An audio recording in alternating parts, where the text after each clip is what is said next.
Welcome to An Apple a Day, a podcast, a resource, a community. Share your experiences and learn from others as we overcome barriers and learn to live a happy and healthy life. Not as disabled people, but as people with a disability. Welcome to the community. Here's your host, Jimmy Apple. Welcome to another episode of An Apple a Day. I'm your host, Jimmy Apple. How you feeling today, my friends? You feeling good? You feeling strong? You feeling better than you did yesterday? Excellent. You can't ask for better than that. We have got a good one for you today. Today we have with us Jim Gaven. He's the founder and CEO of Key of Awesome Music. Now you're probably saying, Jimmy, I think I've heard that name before. You certainly have. Jim has been on the podcast with us before. Jim was with us a couple of years ago when he was struggling to get his business off the ground. That was back during the pandemic when people were closing up their businesses. They were shutting the windows. They were locking the front doors. They were going out of business. And Jim was just starting. You're saying, what kind of business starts during the pandemic? He was teaching music to children with developmental disabilities. And the kids loved him. They absolutely loved him. He had videos on YouTube.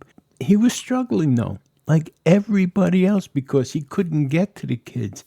So he was doing it virtually. He was, he wasn't making a killing, that was for sure. He was a struggling artist, but he kept it. He kept going with it. I think it was the love of the music and the love of dealing with the kids that kept him going. It certainly wasn't the money at the time, that's for sure. But he loved dealing with the kids. And he kept his business going. It was a struggle. It was hard for him and his wife and his son, but they kept it up. They kept going and kept going. They kept plugging away at it and doing the best they could. Slowly but surely, his business started to pick up. And soon he wasn't just a one-man show anymore. He started having part-time workers, and gradually it picked up and picked up and picked up. And now he's got a couple of workers working for him. And they're out doing not only developmentally disabled children, they're also working with adult programs. They're working with senior citizen centers. They're working with giving lessons to able-bodied children and able-bodied adults. And he's doing a residency. Check this out. He's doing a residency at a library as well. He's performing at a library.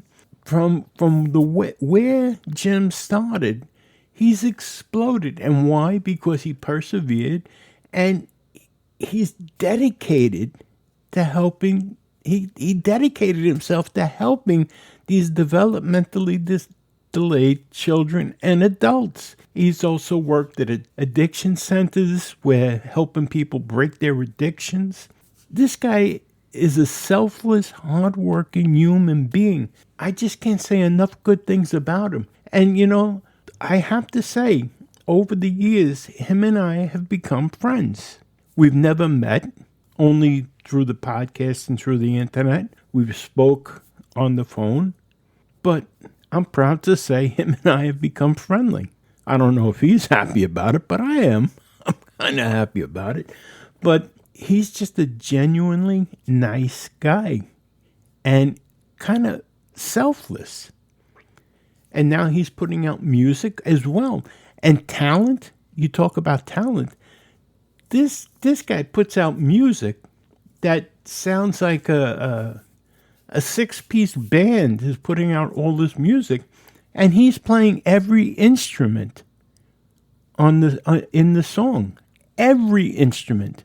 From the guitar to the drums to the triangle to whatever. He's playing every instrument. This man is a talent. Not only is he selfless, but he's a spectacular talent as well. But I want you to hear for yourself. I want you to hear from Jim himself. So I want you to sit back, relax, and if you've never met Jim, or if you met him before on the podcast here, I want you to sit back, relax, and either I'm going to introduce you to Jim for the first time, or I'm going to reintroduce you to Jim. Sit back, relax, and let me bring Jim into the conversation here.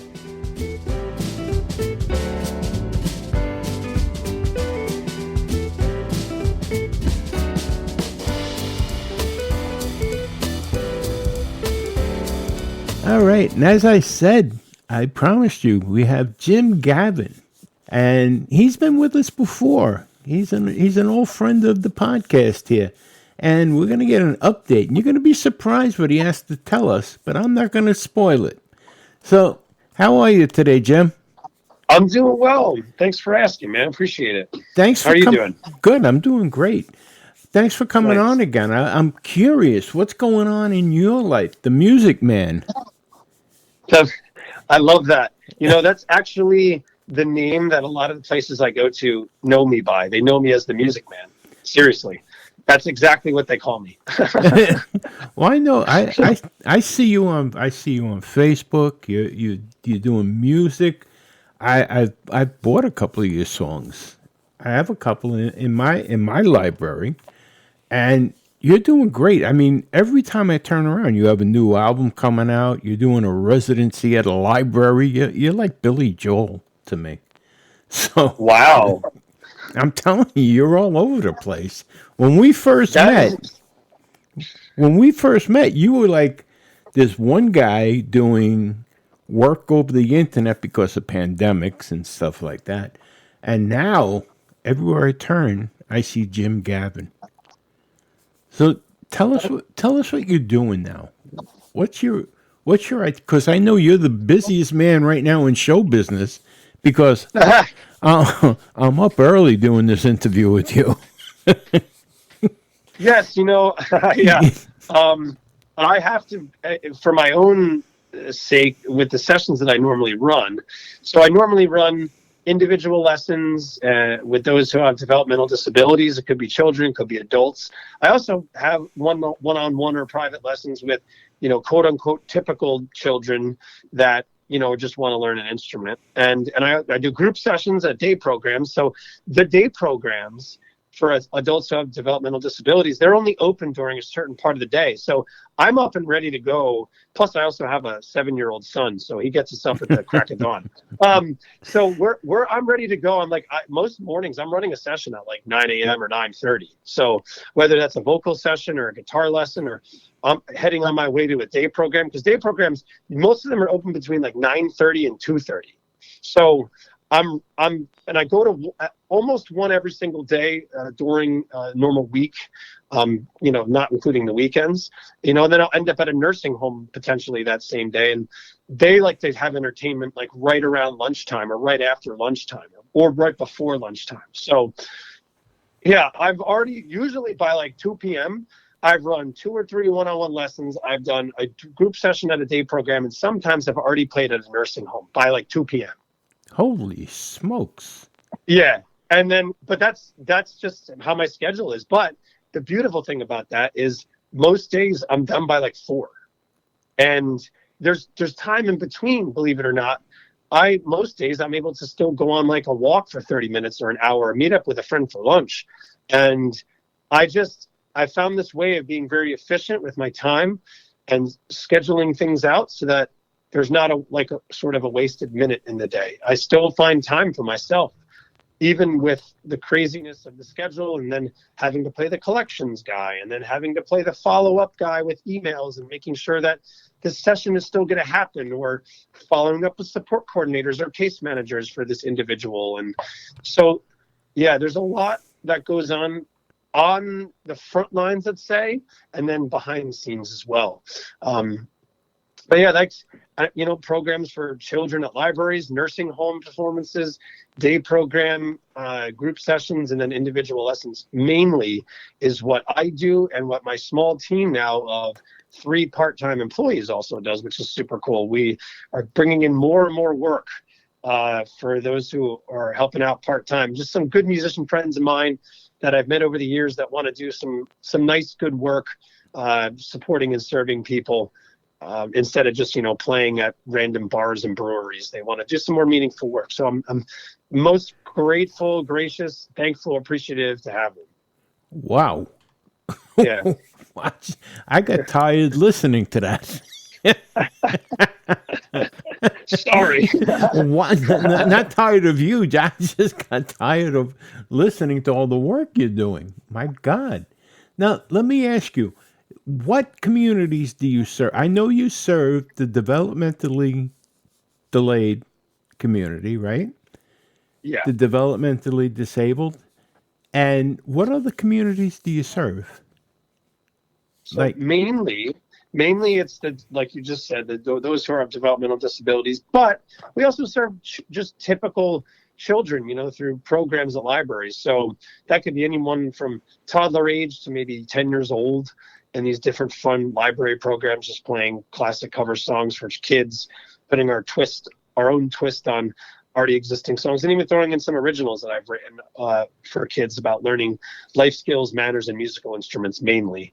And in addition to those two, we serve those who have Alzheimer's and dementia a lot. When we go to the nursing homes, we tend to get put to those memory care units, and I find a lot of purpose and meaning being in those places. My grandfather was in a place similar to that, on my mom's side and of the family, and I also currently have a grandmother and grandfather on my father's side that have dementia. So Wow.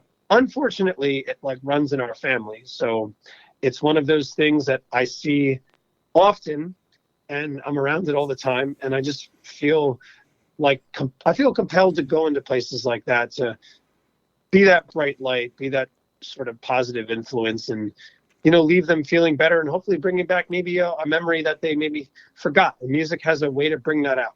Can I ask you? And Can I ask you, working with, because we in our family we dealt with that.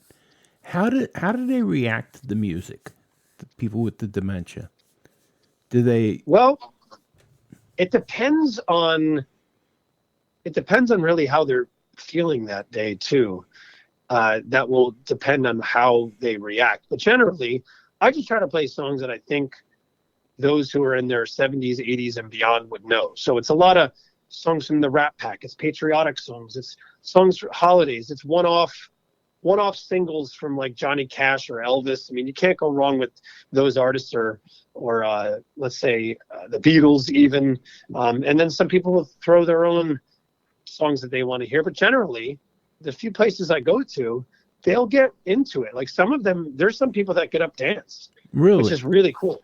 Yeah, and I'm just playing acoustic guitar, and I have a foot tambourine I use, which is kind of fun, and like a kazoo or a harmonica. So I try to be like a one-man band. So maybe that's kind of, and the way that I play guitar is very percussive. So it maybe makes them feel like there's a drummer or another person playing a percussion instrument along with me. Some of them get up and dance. I see a lot of people singing too, and sometimes it's not even singing with their eyes open. They might have their eyes closed because they're tired, or they're just want to have their eyes closed. And I see that, which is really neat. I like to when I look out and I see people with their eyes closed but still mouthing the words or singing the words. So they're tapping into it somehow, even if they're subconsciously doing it. That's cool. That's excellent, actually. Yeah. It's got to be such a good feeling for you, being there in front of them and seeing this all happening. That's got to be, I can't even imagine. But I'm sitting here listening to you, and I'm getting goosebumps listening to it. It's amazing. And see, you're amazing because you can play all those different instruments. I learned that about you a while ago. You play, or when you do an album, you're playing every instrument on that album. Yeah, I can play several instruments. It's just something that I've been blessed to be able to do. I mean, I didn't know it for a long time, but I can most assuredly say with 100% confidence that music is the gift that was given to me. I just kind of know what to do with instruments, even if I've never played them before. Some of the instruments are sort of translatable from one to the other. So like if you play guitar, the bass is similar to that. In my opinion, it's easier because there's usually less frets and less strings to worry about. So there's not as many combinations that you can do on a bass than you can with guitar. So you can kind of translate one instrument to the other. And ukulele kind of lives in that space too that I play. It's the same amount of strings as a bass. It's tuned different than a guitar or a bass. So you do have to put like a different mindset into playing that one specifically, because it's like if you play one chord on a guitar, it's a completely different chord on the ukulele. So I do have to really think, okay, I'm playing the ukulele now. I got to remember to play these sets of chords instead of how I'm used to playing them on guitar. So there is a little bit of that goes into it. Yeah, I mean, I could just continue down the line with piano. My mom sort of played piano, still does. And so I think I might have got some of my musical know-how from her. Isn't it? And then, yeah, I mean, I learned how to play the drums just from being in bands, and we would take a break during band practice, and I would just step on the drums, and I'd play the drums in the car when I'm driving. Like when I'm stopped, I kind of play the dashboard, and I was basically practicing drums without having a drum set for like a decade. And then I bought myself a drum set, and then I can play, I mean, not everything, but I can play a lot of stuff on the drums. And there's other instruments that like little knick-knack instruments like harmonica and kazoo that I just have fun with. And it's one of those things that I just discovered that I can kind of fiddle around and mess around with and figure out. And, you know, I haven't taken lessons on anything except for guitar. When I first started, my dad taught me a couple chords. I went to one official guitar lesson, and then I was like, well, this guy didn't really teach me anything, because my dad had taught me sort of a few chords. He knew how to play some basic chords, and I just went from there. So yeah, I don't know how to read music. Never have. I do it all by ear and intuition and just visual memorization. Wow. Well, Yeah. I know listening to you, you wouldn't know any different. I've listened to a lot of your music, and I would think that you would I don't know. I would think that you had years of lessons listening to your music. I mean, you sound like a pro. You are a pro. I appreciate that. That means a lot to me. Thank you. I mean, you are a pro. It's taken a while to get to where I'm at musically. You know, even just being able to pick up a song and I've never heard before. This happens to me all the time, Jimmy. Is I will go to actually one of the other populations that we support and serve that I didn't touch upon was those who have drug and alcohol addiction too. And so this happens a lot when I do a session.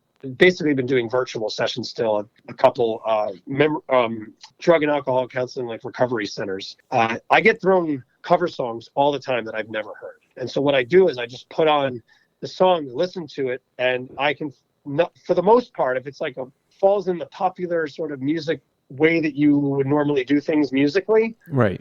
In like, say, popular stuff you might hear on the radio, I can figure it out before the song is over just by listening to it and figuring out the chords. And then I'll just pull up a lyric sheet online, because I've never heard the lyrics before, and literally play it for them like on the spot like that. Really? And it's a lot of fun to do that, because it's basically improv, and I'm not afraid to do things like that. I use it as an example, actually, Jimmy, when somebody gives me something new, especially at a drug and alcohol counseling center, and I will literally say to them, I've never played this song. I'm going out of my comfort zone, but that's the best way to grow. I'm going to learn something new here. And maybe, just maybe, if you've never been sober in your adult life, maybe you could do the same, right? You're going out of your comfort zone. You're sharing your story with us here. You're doing something that you maybe never thought you could do, like I'm doing right now by learning this song I've never heard before. So I use it as a teaching tool to let them, encourage them to, I'm going out on a limb, and you are too, and continue down that path of goodness so that you can stay sober and live a well-rounded, better version of yourself life. Excellent. That's an excellent example. That's really good. It's a bit of a stretch, because it's like, look, going out of my comfort zone with music is not anywhere near, in my opinion, trying to stay sober if you're an addict. Yeah, but it's a small way in that I can relate to them with. right. It's a crack. It's a crack in the door. Yeah. You're cracking the door open at that point. But it's a start. You have to start somewhere, right? Right. Now let me ask you, what's your favorite genre of music? Oh, well, these days, my favorite genre is Christian, like inspirational songs. So I listen to a lot of K-Love. I love that radio station. That's just what's been really speaking to me. Really, ever since my son's been born. My son is 7 now, and it just brings a lot of calm and peace. And I'm a very, at least I hope that I'm a very religious person. I try to be. I fail just like everybody else does, and I make mistakes, and I'm not perfect, and I try my best, and that's all we can do. And I really resonate a lot with the Christian inspirational sort of songs that you might hear in that realm lately. And a lot of my songs that I've been writing have been falling into that vein, I think, as a result of that, and just paying attention to all the things that are happening in the world around me, trying to make sense of it, and trying to put positive spins on maybe seemingly negative situations. I've kind of always done that with my writing, but now it's more overtly Christian and religious. I was gonna say that because a couple of your songs, well, I would say most of your songs have that type of if you listen to it and you visualize it in your head, almost like you're looking at the sky and the sky is opening up to like a blue sky, if that makes sense to you. I love that imagery. If it's like you're listening to your music and your music starts off slow, and it's as if the sky is opening up to a bright blue sky. That's the way when I listen to your music. That's the vision I get. I love that. I love that vision. That's a great vision, man. That's the only way I can explain it. It's like if you're watching a movie. If you're watching a movie on TV, and if one of your songs is the soundtrack, that's the way that the shot would open. It would open up to a blue sky over a mountain. I love that. I love blue skies and I love mountains. Yeah. But I was curious. Suppose like now you have this residency, for lack of a better word, at the library. Suppose one of the kids or one of the people there said to you, "I want to hear Stairway to Heaven from Led Zeppelin." Could you play that?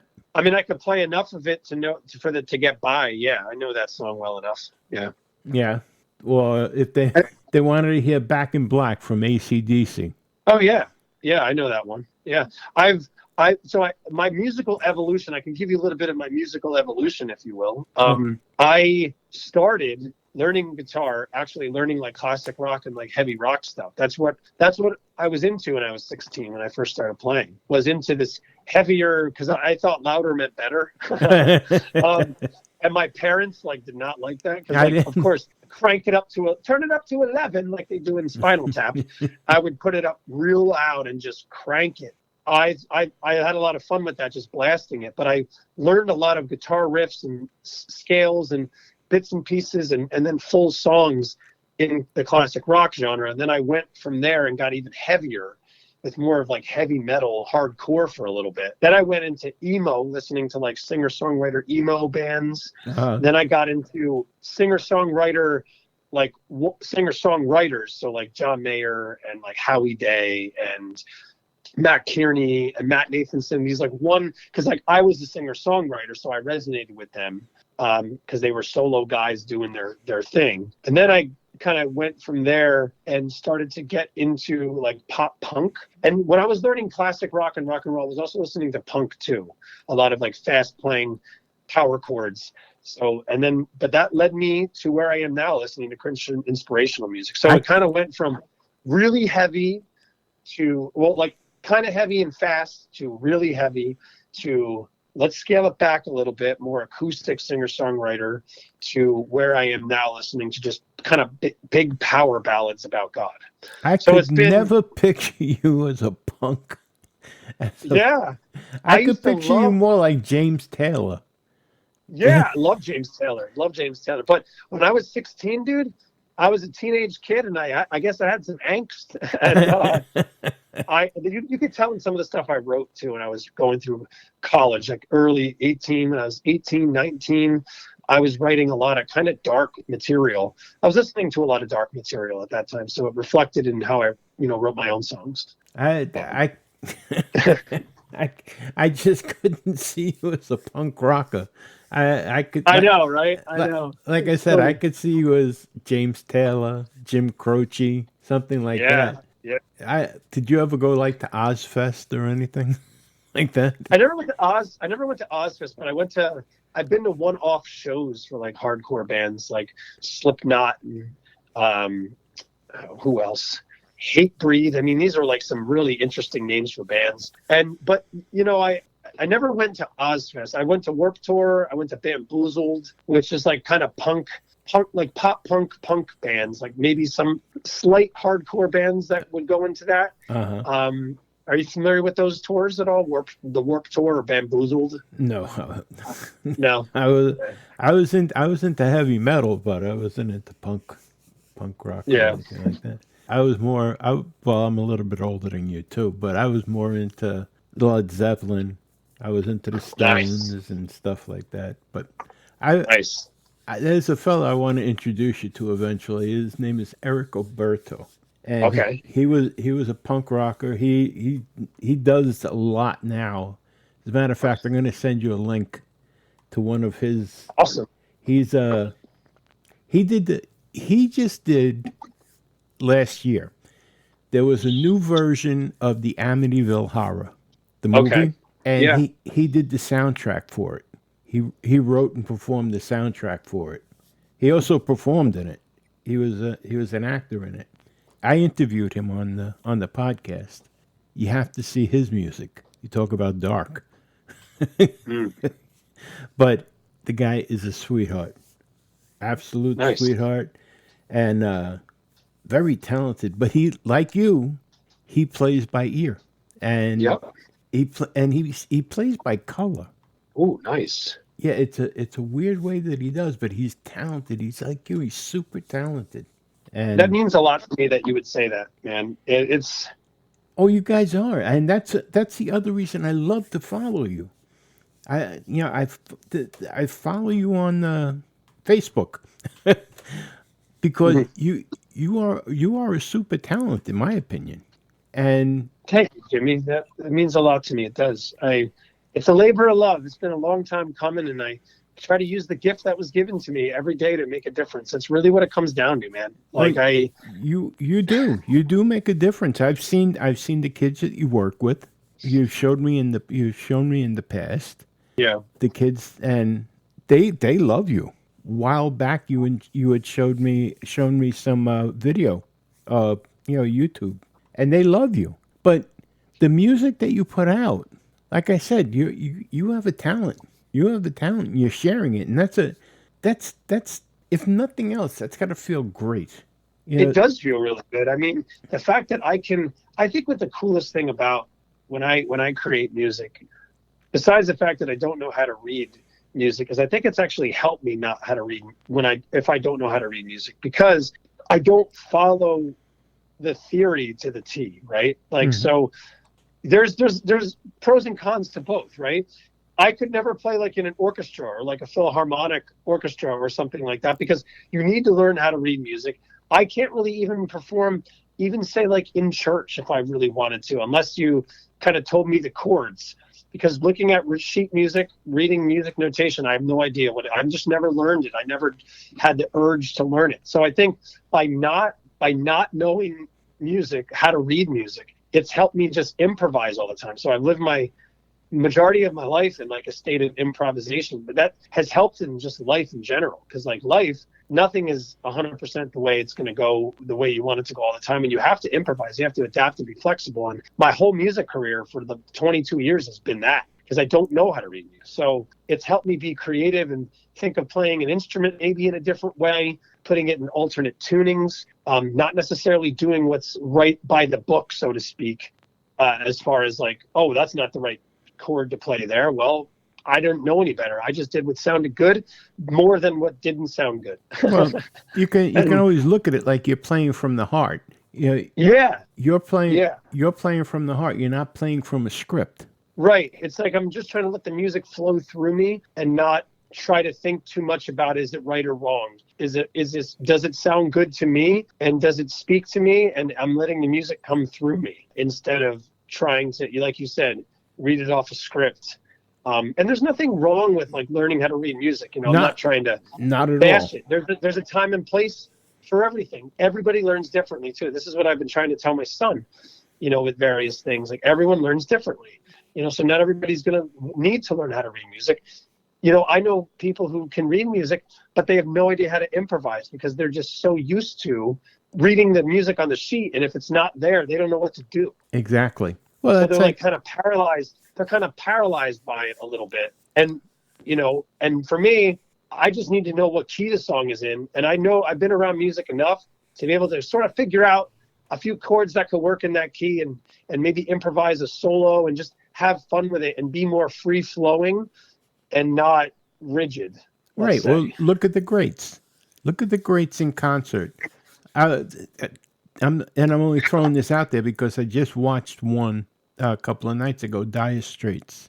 Mm. And I love those guys. But if you listen to their studio work, which is by the book, and you listen to them in concert, the songs aren't the same because in concert they're improvising. Right, exactly. Yep. And in the studio, they're by the book. Yeah. And in addition to that being my experience with music, as far as it comes to being able to be creative and put out my own music and my own spin on things, is the fact that like you can record a song in your bedroom. Like a lot of the songs you hear that I've released on Bandcamp and Spotify and iTunes and a lot of other digital distributors, I recorded in my room. I record in this music room I have. It's not even soundproofed. I have some sound shaping, so there is some like sound foam that's up on the wall, but it's by no means soundproofed. I use one condenser microphone and a USB interface and a laptop, and I can create all this great music and have it be fairly like stand up with the big boys, let's say, like compete with maybe some songs that you might hear on TV in commercials or in a TV show or a movie or even on the radio. Like the stuff that you can do using simple software programs, and if you know your way around it a little bit with effects and how to master and mix a little bit on your own, you could do a lot. Oh, sure. A very humble setup. Sure. Yeah.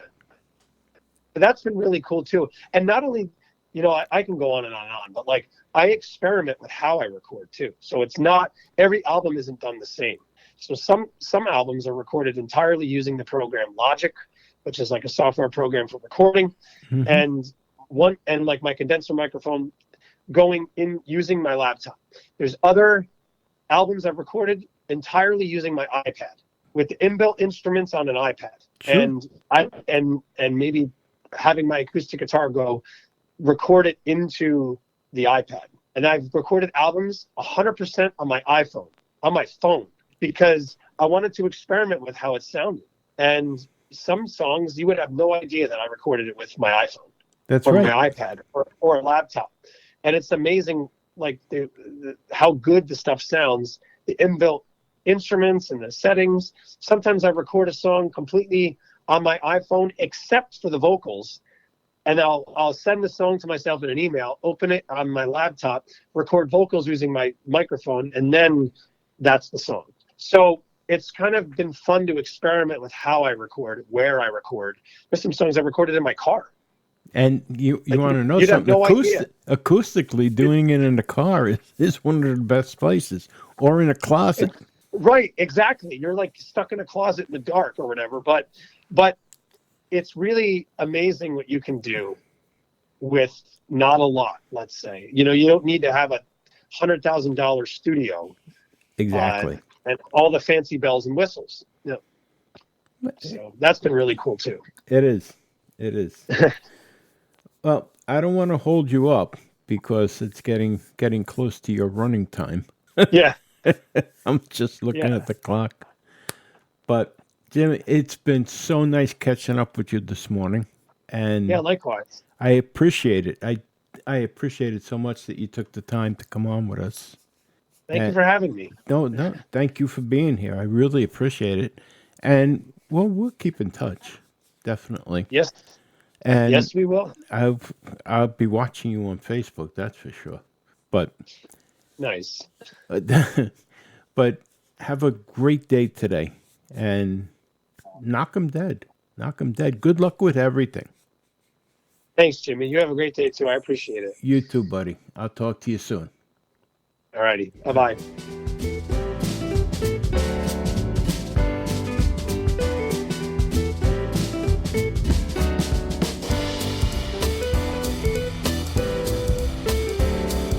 I'd like to thank Jim Gaven for joining us today, and if you'd like to learn more about Jim or his services or his music, or if you think you might know somebody that could use his services, check out his contact information in the show notes.